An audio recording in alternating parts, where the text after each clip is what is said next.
今天我们先来聊聊最近让网络疯传的7月5日大灾难预言。日本有一位漫画家叫龙树亮，他在作品《我所看见的未来》中记录了一个惊人的梦境。2025年7月5日凌晨4点18分，在日本南方海域发生超级大地震，引发100米高的大海啸。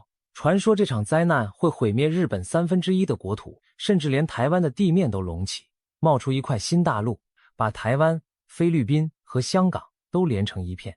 乍一听是不是像末日电影的剧情？虽然科学家和日本气象厅已经出面澄清，这种精确日期的地震预言纯属谣言，无需担心。龙树亮本人也说，梦境未必是真实预测，但这个传言还是让不少人心里发毛。许多人甚至因此改变旅行计划。据说香港飞日本的机票订单都暴跌了，一时间7月5号会不会有大灾难成了热门话题。好啦，到底7月5日会不会发生什么，我们谁也不知道。不过呢，这种预言至少有个正面效果，提醒大家居安思危，万一真的碰上大灾难，平常我们该做些什么准备。尤其在台湾和日本，地震、海啸这类天灾并非完全不可能发生。想象一下，如果某天真的来了一场大地震或大海啸，城市停电停水，交通中断，超市商店的物资肯定被一扫而空，大家第一个会去抢什么？大多数人直觉会说，还用问，当然是食物和水。没错，在灾难中，食物和饮用水绝对是最重要的基本生存资源，也是大家疯抢的对象。但是除了水和食物之外，还有许多你可能从没想过囤的东西，往往会在灾难发生时被大家疯狂抢购，一下就被抢光了。今天我们就来轻松聊聊这方面的话题。如果真的发生大灾难，有哪10样东西会是最先被抢空的热门货？而这些东西也许你平时压根儿没想到要准备，特别是排名第一的那个，居然不是食物，也不是水。想象一下大灾难来临时的场景，地面还在轻微晃动，警报声此起彼伏，你冲进家附近的超市或五金行，映入眼帘的是挤满惊慌失措的人群，货架上一片狼藉，许多商品已经空空如也，除了面包、罐头、瓶装水这些吃的喝的之外，你会发现某些你平常不太注意的物资也全没了。他们为什么这么抢手？接下来我们就依序聊聊10大在灾难中最先被扫空的物品以及背后的原因。第10件要说的是临时避难的庇护用品和衣物，这包括帐篷、塑胶帆布、防水布、睡袋、毛毯，还有干爽的衣服，甚至雨衣、雨鞋等。很多人平时没想过家里要备帐篷或防水油布，可是一旦大地震把房子震得不安全，或海啸水灾让家园无法居住，你可能被迫在户外临时栖身。到时候有个帐篷，或者至少一块大帆布，就能搭出简单的避难所，遮风避雨。在没有屋顶的夜晚，一顶帐篷和几条毛毯可是救命的东西。有人可能笑说，夏天那么热，用得着毛毯吗？别忘了，夜晚气温再高，也有可能下雨甚至转凉。而且灾难后你可能疲惫虚弱，身体更容易失温。像2011年日本东北大地震发生在3月，不少灾民夜里在寒冷的体育馆避难，就靠别人送来的毛毯御寒，否则体温下降会引发危险。再比如台湾9921大地震，那年灾区许多人在余震中不敢睡室内，只能睡在户外或车上，有的人连件外套都没带，就冻得发抖。所以地震当下过后，商店里保暖、衣物、毛毯、简易、雨具，这些看似不起眼的东西都会被一扫而空。而要是台风或大雨紧接着来临，没有防水布盖在破损房顶上，你的家具和仅存物资可能全泡水。所以庇护用品真的很重要，平常准备一顶小帐篷或几块帆布在家，再备着睡袋、厚衣服，灾难来时你至少不会露宿街头，挨饿受冻。这类东西平时不显眼，但在关键时刻反而是最基本的生存保障之一，因此会很快被需要的人拿光。第9件是婴儿与宠物等特殊族群的物资。如果你家里没有婴儿或宠物，可能完全没意识到这点，可一场大灾难来临，奶粉、尿布这些婴儿用品往往是最先短缺的物资之一。想象一对年轻父母抱着哇哇大哭的婴儿，却发现奶粉喝完了，尿布也用光了，超市的相关货架更是空荡荡，他们该有多绝望。历次灾难中都出现过，父母翻遍全城只为找一罐奶粉的情景。婴儿不会等你，他饿了就是饿了。水冲泡的稀饭大人或许能凑合，婴儿却离不开配方奶。2011年日本大震灾后，各地避难所里婴儿食品与纸尿布一度告急，日本自卫队还专门调配这类物资驰援。而在更早的2005年卡特里娜飓风中，美国救灾中心也摆满了民众捐来的奶粉尿布，就是因为当地商店早被抢购一空。同样，地宠物食品在灾难后也可能一包难求。别忘了，狗狗猫咪们也需要吃饭啊。主人或许可以啃干粮求生，但猫狗不能喂巧克力饼干或人类罐头吧。每当灾难发生后，养宠物的人第一时间也会冲去扫货，自家毛小孩平时吃的饲料和罐头往往瞬间断货。如果没有预留，断粮几天，宠物们会饿得可怜兮兮，甚至连猫砂、宠物尿垫这些都会缺货，因为宠物无法使用人类的临时厕所，需要他们自己的用具。所以在灾难中，婴儿和宠物相关物资其实是非常紧俏的。有特殊家庭成员的人会拼命抢购，不会考虑太多，平时不囤的人到时只能干瞪眼。因此，即便你家现在没有小宝宝或宠物，也不妨留意一下。要是亲朋邻里有人有这方面需求，你适当准备一些，也许关键时刻能够帮上一大忙。第8件是通信与资讯获取装置，简单来说就是收音机、对讲机以及充电宝等电子产品的供电附件。现代人太习惯手机和网络了，但你想过没有，大灾难发生后，行动网络和电力极可能中断。地震把基站震倒，海啸淹没机房，手机再智慧也连不上信号。这时候，一台传统的电池收音机反而成了香饽饽。当年2011年日本大地震时，很多灾民都是靠收音机随时收听 NHK 的广播，知道下一波海啸警报有没有需要疏散。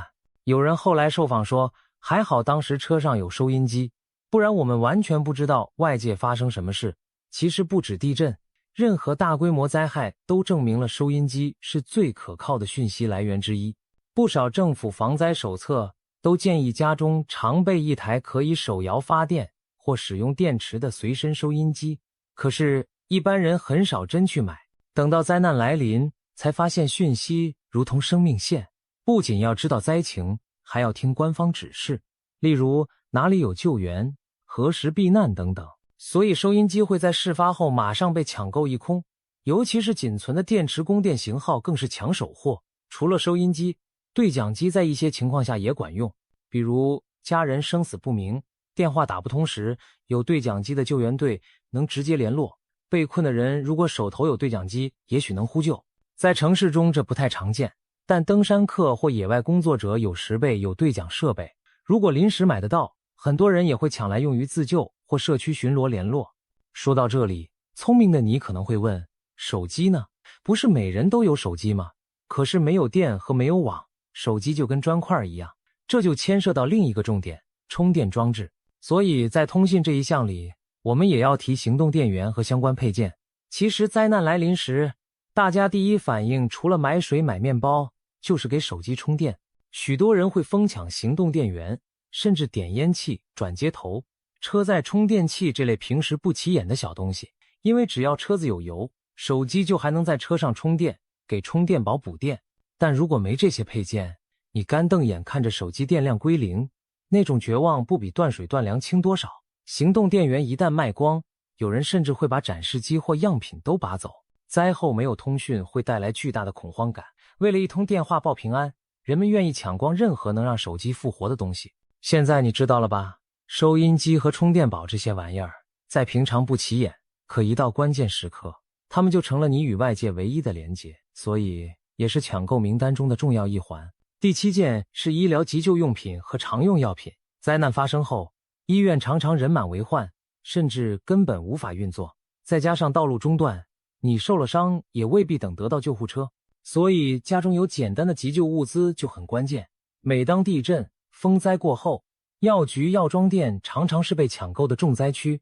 虽然不是去拿化妆品啦，而是碘酒、酒精、止血纱布、OK、绷带、消炎药等等。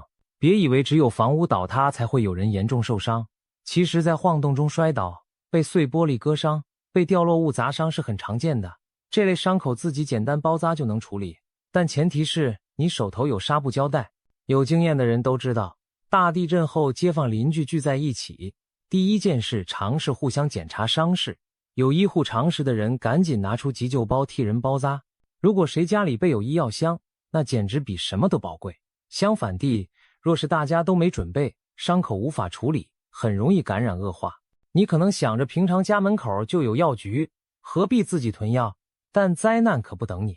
记得1995年日本阪神大地震时，不少伤者因无法及时救治而伤口发炎，高烧不退，最后造成2次伤害。现在日本家庭普遍备有急救药箱，就是受过这类教训。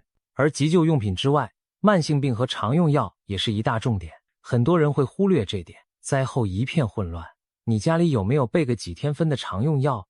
高血压药、糖尿病药、气喘喷雾、过敏药，平时按时吃的药突然中断可不行，药不能停啊。我曾听说一个故事，某地震后一位老人急得跪求药师，因为他的心脏药只剩最后一颗，而药厂要1星期后才能送达新药。他说，我不怕饿肚子，但没有药，我可能撑不到救援来。可见药品对部分人比食物还重要，因此药店货架在灾后往往也是被扫荡的。感冒药、止痛药被拿个精光，维他命、营养补充剂也很热门，因为有些人觉得吃维他命至少不会营养不良。还有生理期女性需要的止痛药和卫生用品也一定要有。我们也别忘了简单的医疗器材，像体温计、血压计，甚至简易氧气瓶、雾化器等，平时都不会缺货。一旦有传言说医院挤爆，大家也可能疯狂扫购。总之，有备无患才是真理。平日准备一套急救包，1-2周份的常用药，不仅灾难来临时能救自己一命，还可能成为你救助邻居的百宝箱。毕竟这类医疗用品平时不显眼，灾时却无可替代，所以在大家反应过来后都会赶着抢。第6件是厕所和卫生清洁用品。别怀疑，没水没电的灾后世界，上厕所会成为一个巨大的难题。你也许想不到吧？马桶不能冲水时该怎么办？平时我们习惯了一按冲水，但大地震可能破坏下水道，自来水也停了，马桶马上宣告罢工。试想几个人躲在避难所，1-2天没上厕所会出人命的，只能就地解决。可如果解决完无法冲走，环境很快就臭气冲天，细菌滋生，带来可怕的卫生问题。所以灾难后，临时厕所和清洁用品会立刻变得稀缺。其实各国经验都一样，灾后第一时间活动厕所需求激增，如果政府没及时提供，民间就会自己想办法。于是超市里大塑胶桶、塑胶袋、猫砂，甚至马桶化学药剂都会被一扫而空。有人可能不理解，塑胶袋和猫砂又不是猫用的吗？其实震后如果马桶坏了，有种应急方案是拿大垃圾袋铺在马桶里当内衬，上完打包起来，再撒点石灰或猫砂去味消菌，一个塑胶马桶就这么诞生了。所以大垃圾袋在这时非常抢手，难怪有灾害求生手册说垃圾袋永远不嫌多。我国内政部消防单位也建议每户准备大量垃圾袋，以备紧急厕所所需。除了垃圾袋，免洗、马桶座、垫纸、消毒、纸巾这类保持卫生的东西，在商店也会被抢购。2011年东日本大震灾后，不少灾民回忆说，比起缺食物，最难熬的是卫生条件太差，厕所脏得无法使用，手也洗不到干净的水。日本人平时讲究清洁，那时许多人身上疮疮痒痒，因为没法好好洗澡，结果后来便利店里连湿纸巾、酒精棉片、干洗手都被买光，用来擦身体、擦手消毒。可以说，只要和清洁、如厕相关的物品，在灾难发生几天内都会迅速消失，更不用提卫生纸这个老梗了。还记得2020年疫情刚爆发时，全世界的人都在抢卫生纸吗？那还只是待在家防疫，就这么多人认为厕所纸比食物重要。那要是真正的地震、海啸搞得水电中断，卫生纸恐怕也是眨眼间被搬光的对象。此外，女性卫生用品也是一样，女生可不会因为地震就停止生理周期，少这些东西简直度日如年。可见卫生清洁用品多么重要。建议平常家里多存些卫生纸、垃圾袋，备一瓶大容量酒精或消毒液，以及简易露营用的折叠马桶座或便壶。真的发生状况时，就不至于陷入无策可上的尴尬困境。这些东西听起来不上台面，但你要知道，能干净舒服地解决生理问题，是维持人类尊严与健康的底线啊！难怪他们会在灾难发生后被抢到一个不剩。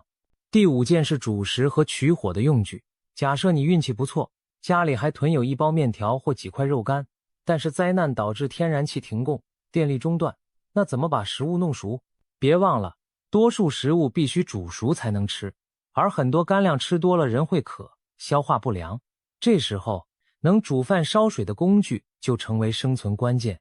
每当灾害来袭，露营用品店和五金行里一个东西肯定全没了，那就是小型瓦斯炉和它配套的瓦斯罐。你可能在家烤肉时用过这种小瓦斯罐，一罐巴掌大小，平时没人在乎，可灾难来时，它的价值翻了好几番。以日本为例，家家户户普遍有卡式瓦斯炉，因为他们从小被教育，地震断气断电后，可以用这种小炉子煮食、烧水、消毒。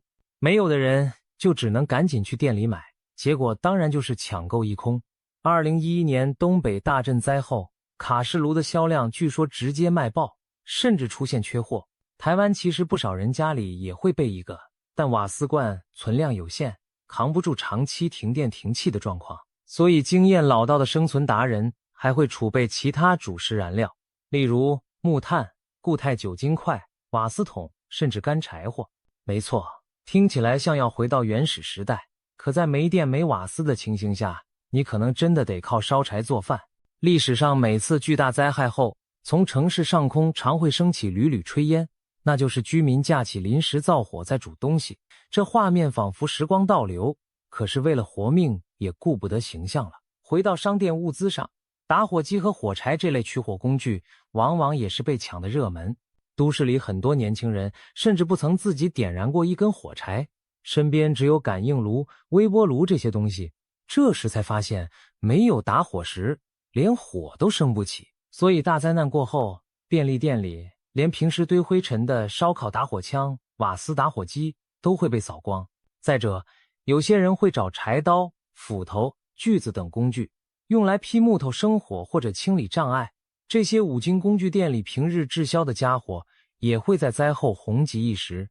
一旦错过头几天，你再想找把斧头，可能都借不到。说到底，人类几十万年以来生存靠的就是火。在现代化的社会，一场灾害就能让我们回归基本面，所以煮食和取火的用品是不能不提的关键物资，也解释了为何他们会在灾难来临时瞬间被抢购殆尽。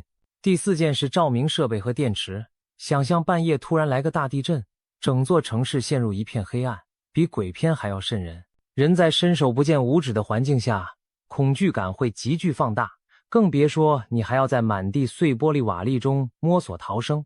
这时候，一束光线就显得无比珍贵了。没错，我们讲的就是手电筒、头灯、荧灯，还有驱动它们的各种电池。这些东西可以说是救命神器，而且应该每家常备。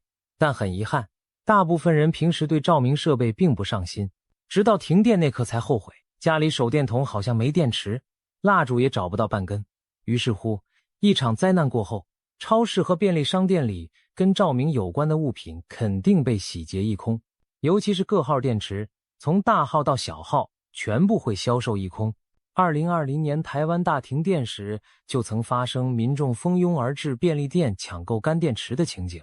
有的人拿不到还气得抱怨店员为何不多进货。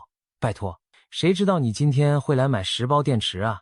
还有蜡烛这种老古董也会意外翻红。听我长辈说，1975年台湾有过一次大停电，当时电视新闻里建议大家晚上用蜡烛照明，结果蜡烛瞬间成为最抢手的商品，几乎重现万烛齐飘香的壮观景象。同样场景也发生在日本阪神大地震后，蜡烛、煤油灯被一扫而空，甚至有人用易拉罐自制油灯。所以千万别小看了传统蜡烛，在电子设备失灵时，它就是人类最可靠的光源。当然，蜡烛用火也有风险，所以手电筒更安全。不过手电没有，电池也白搭，因此电池是重中之重。在紧急情况下，抢电池绝对不亚于抢水的热度，尤其那些通用型的 AAAAA 电池5号、7号电池，几乎一颗难求。所以许多老经验的人都会在家备一盒各种规格的电池，还有可以手摇发电的多功能手电筒，以备不时之需。另外还有一样跟照明相关的冷门货，就是化学荧光棒。有些户外活动会用的发光棒，在灾难时也派上用场。它不需要电，使用安全，而且可以挂在身上或门口做标识，持续发光数小时。日本一些自治会发放的避难包里就有荧光棒，让人夜里避难时使用。我敢说，一旦真有大灾难，你去晚一步，连这种平时只有在派对上才见得到的荧光棒都被人拿光。可见大家为了驱赶黑暗是多么迫切。光明代表着希望，当你看见黑暗中远处有人举着手电奔跑过来，那感觉就像曙光出现。所以照明设备的重要性说什么也不过分，我们理应提前准备，而不该等灾难发生后和别人去抢最后一颗电池。第三件是燃料，特别指交通工具和大型设备所需的燃料，比如汽油、柴油、瓦斯桶等等。这和前面提到的主食燃料不同，指的是更大规模用的能源。试着回想，每当有台风要来，台湾不少民众都会赶在风雨前去加满汽油，因为担心风灾后运输中断无油可加。那如果是一场毁灭性的地震或海啸，油料就更加珍贵了。一方面，很多人可能想开车撤离灾区，这时车子油箱里有没有油就是生死攸关。另一方面，灾难后的数天内，外界的油罐车很难进入受灾区补给，加油站不是断电就是没存油，所以现有的燃料变成稀缺资源。每次重大灾害发生，我们都能看到新闻画面，车子在加油站外大排长龙，甚至有人提着大桶在排队。有些极端例子，油没了，还引发群众骚动或冲突。在2011年的东日本大震灾中，仙台等重灾区的加油站曾实施燃料限量供应，每人只能买几升汽油，但即便如此，很快就供不应求。当地很多家庭连发电机都不敢多用，因为舍不得烧掉珍贵的燃油，要留给汽车救命用。同样情况也发生在美国的天灾之后，比如飓风或大规模停电时，汽油都变得像黄金一样珍贵。因此，一旦消息传开，未来几天可能难有燃料补给，人们会立刻去抢购汽油和柴油。不只是车用燃料，瓦斯桶、丙烷桶也会很吃紧。如果家里用瓦斯桶煮饭，灾后送气服务可能停摆，很多家庭会想法子去多搞一桶备着。而在工地或农村地区，柴油发电机、拖拉机等用的柴油更是会被大量囤积。所以不要以为燃料是工业用品，其实它和日常生活息息相关。此外，燃料还意味着发电与暖气。试想冬天若遇到大地震，没有电也没有煤油，怎么取暖？日本北海道有经验的人都知道，要存些煤油，因为停电的雪夜里就靠煤油暖炉续命。虽然台湾天气没那么冷，但高山地区或冬天夜里还是会很寒冷，这时燃料就是保命的能量。综合来说，灾难一来临，燃料荒就会接踵而至。加油站和瓦斯行常常是还没完全恢复营业就被堵满人潮，大家拼命想弄点油回家。所以汽油、柴油等燃料绝对是10大被抢物资中的重头。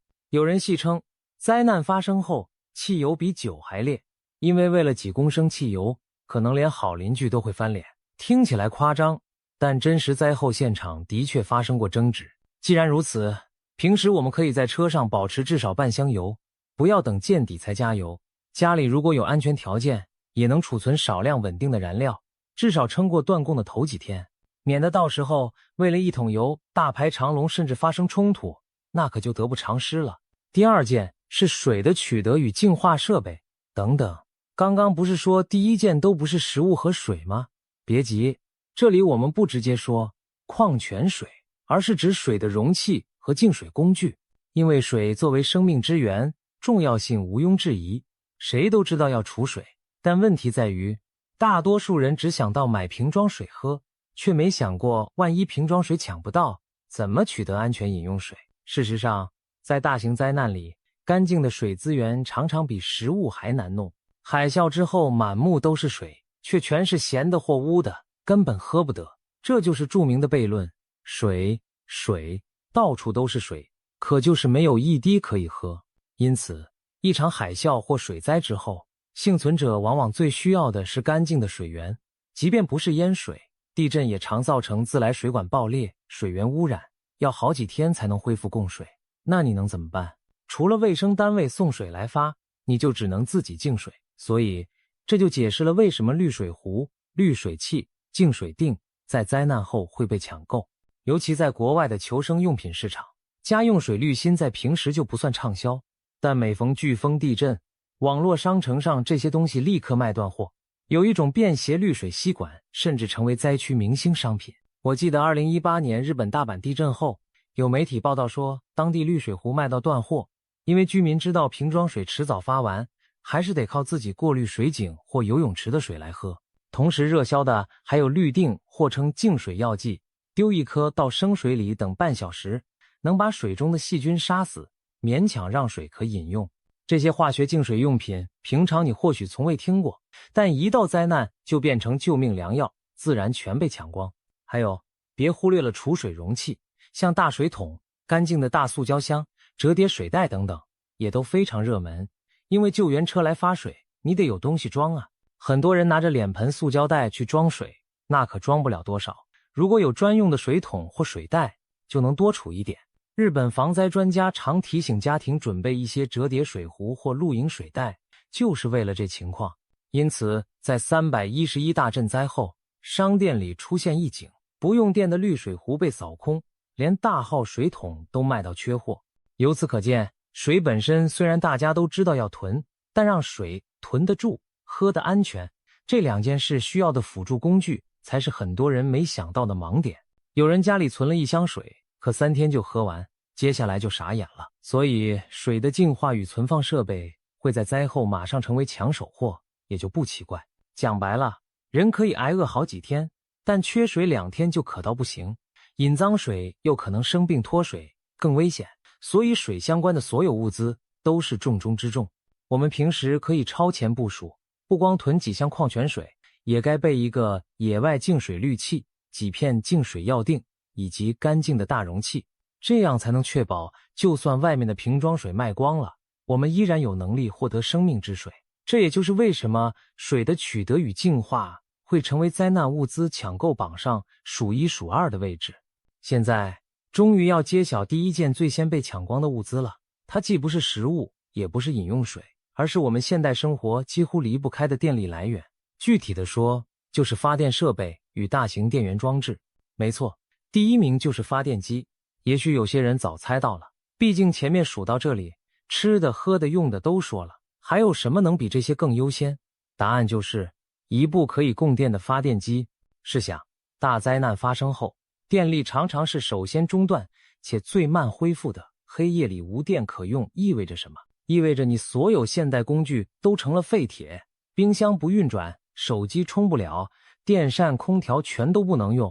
对都市人来说，没有电比没有米还要慌。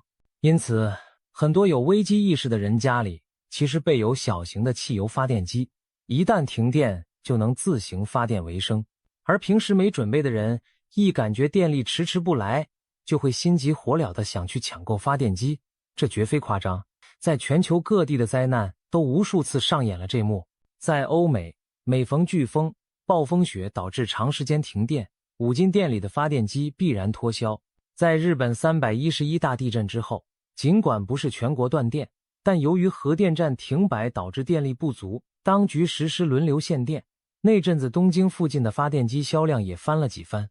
台湾有一次台风重创东部电网，也有灾民抱怨说想买台发电机，结果根本买不到。除了传统发电机，现在也有那种大容量的行动电源，类似一个小型充电箱，可以供电给灯具甚至小冰箱的那种。在灾难过后，这类大型行动电源也会成为热门产品，因为它等于无声的发电机嘛。曾有人统计过，在物资断绝的情况下，电力供应设备是最容易引发2次灾难的东西。为什么？因为你有电，别人没电，有些心怀不轨的人可能铤而走险来抢夺。这可不是耸人听闻，国外就有灾后发电机被偷的案例。当年卡特里娜飓风后，某些安装了发电机供电的住宅晚上灯火通明，结果引来宵小破门抢劫。可见发电设备在灾难中有如财富象征一样，拥有者享受光明，也要承担风险。为什么发电机会抢得比食物还狂热？一方面，发电机这玩意儿平时贵又占地方，多数人不会提前买，造成灾难后需求远远大于供给。另一方面，人类对光明和科技的依赖已根深蒂固，很多人觉得有电就有一切，冰箱能运转保存食物，电视能收到新闻，手机能充电联络，风扇能吹走热气，甚至网络光纤有备用电源就能继续提供 WiFi。所以当一场大停电伴随灾难降临时，人们对电力的渴望瞬间爆发，谁都想当第一个把发电机扛回家的人。如果去晚一步，只能两手空空干瞪眼，那滋味可不好受。因此，发电机稳居我们这个榜单的第一名。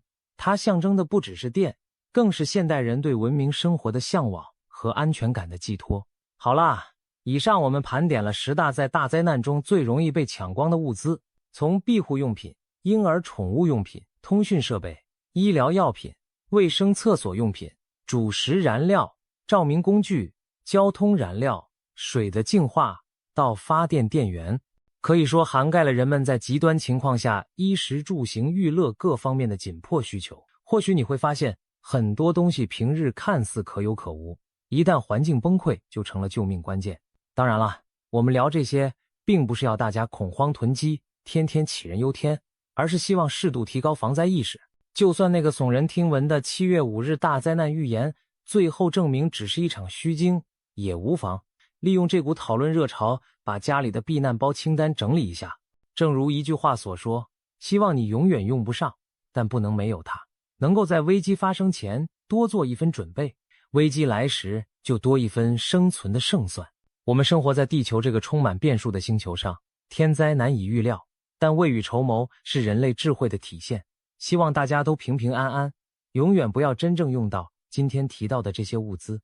如果真的万一不幸遇上灾难，你也能泰然处之，不用跟着人群疯狂抢购而陷入混乱。